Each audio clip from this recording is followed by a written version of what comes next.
I suppose there was a second reason I changed my mind. I have always been drawn to a challenge. The IBM proposition was daunting and almost frightening, but it was also intriguing. The same was true of RJR Nabisco when I joined it in 1989. I think it is fair to say that from February 15 on, I was prepared to consider taking on IBM and its problems. Vernon got word to Jim Burke that I might be in play after all. I began to organize my questions and concerns for Burke and his committee. When Burke called later that week, I told him that I would take a look at the IBM job. I told him I would need a lot more information, particularly about the company's short and intermediate-term prospects. The dire predictions of the media and the pundits had me worried. I had learned a hard lesson at RJR Nabisco: a company facing too many challenges can run out of cash very quickly. I told Burke that I wanted to meet with Paul Rizzo.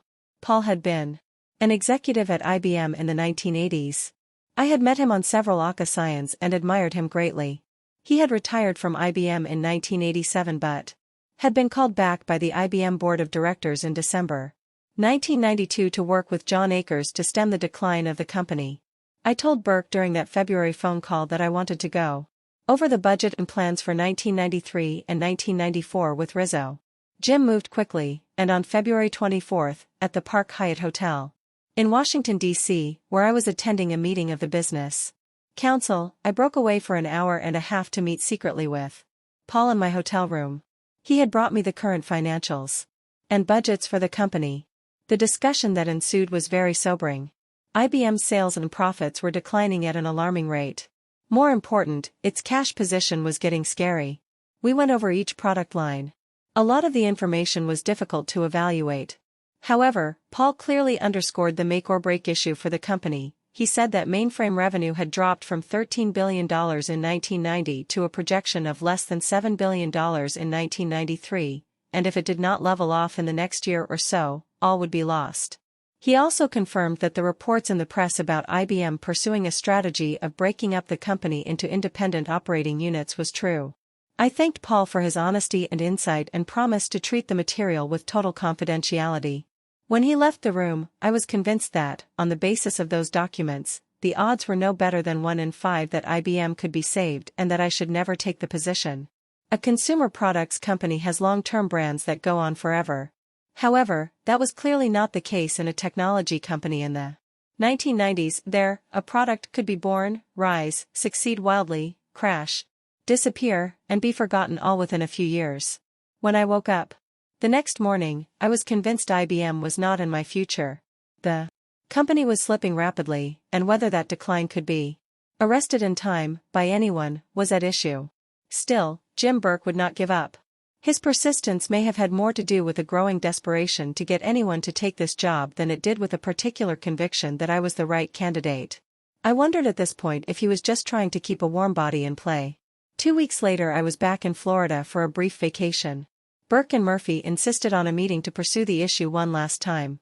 We met in a new house that headhunter Jerry Roche and his wife had just built in a community near my own. Roche only played the role of host.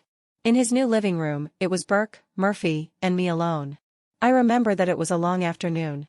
Burke introduced the most novel recruitment argument I have ever heard: "You owe it to America to take the job." He said IBM was such a national treasure that it was my obligation to fix it. I responded that what he said might be true only if I felt confident I could do it. However, I remained convinced the job was not doable, at least not by me. Burke persisted. He said he was going to have President Bill Clinton call me and tell me that I had to take the job. Tom Murphy, who tended to let Burke do most of the talking in our previous meetings, spoke up more frequently this time. Murphy, as he is called by his friends, was quite persuasive in arguing that my track record as a change agent, his term, was exactly what IBM needed and that he believed there was a reasonable chance that, with the right leadership, the company could be saved. He reiterated what I'd heard from Burke, and even Paul Rizzo. The company didn't lack for smart, talented people. Its problems weren't fundamentally technical in nature. It had file drawers full of winning strategies. Yet, the company was frozen in place. What it needed was someone to grab hold of it and shake it back into action. The point Murphy came back to again and again was that the challenge for the next leader would begin with driving the kind of strategic and cultural Change that had characterized a lot of what I'd done at American Express and RJR. At the end of that long afternoon, I was prepared to make the most important career decision of my life. I said yes. In retrospect, it's almost hard for me to remember why. I suppose it was some of Jim Burke's patriotism and some of Tom Murphy's arguments playing to my gluttony for world-class challenges. At any rate, we shook hands and agreed to work out a financial package and announcement. In hindsight, it's interesting that both Burke and Murphy were operating under the assumption provided by the management of IBM that a strategy of breaking up the company into independent units was the right one to pursue. What would they have said if they realized that not only was the company in financial trouble and had lost touch with its customers, but that it was also barreling toward a strategy of disaster? I drove home that afternoon and told my family of my decision. As usual in my wonderful family, I got a mixed reaction. One of my children said, "Yes, go for it, Dad." The other, more conservative child thought I had lost my mind. My wife, who had been quite wary of the idea originally, supported my decision and was excited about it. 2. The announcement. Over the next 10 days we worked out an employment contract. Doing so was not easy, for several reasons. The big one was the fact that RJR Nabisco was an LBO. And in an LBO the CEO is expected to align himself or herself with the owners and have a large equity position in his or her company. Consequently, at RJR Nabisco I owned 2.4 million shares and had options for 2.6 million more.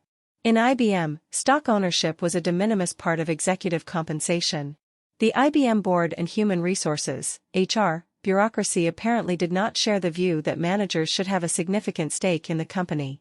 This was my first taste of the extraordinary insularity of IBM. Somehow we worked everything out, and my next task was to tell KKR and the RJR board of my decision. That weekend, March 2021, was the annual Nabisco Dinah Shore Golf Tournament. Nabisco invited all of its major customers to the event, and it was important for me to attend. I also knew that Henry Kravis, one of KKR's senior partners, would be there, and I decided that I would discuss my decision with him then. My name had already surfaced in the media as a candidate for the IBM job, and I knew that KKR and the RJR board were nervous. In meetings with KKR over the preceding weeks, there was a noticeable tension in the air. So, on Sunday, March 21st, in my hotel room at the Dinah Shore tournament, I told Henry Kravis I was going to accept the IBM job. He was not happy, but true to form, he was polite and calm. He tried to talk me out of my decision, but I was firm that there was no going back. While we never discussed it, what was implicit in that conversation was the knowledge we shared that both of us were working on our exits from RJR. I just happened to finish sooner. KKR started its exit a year later.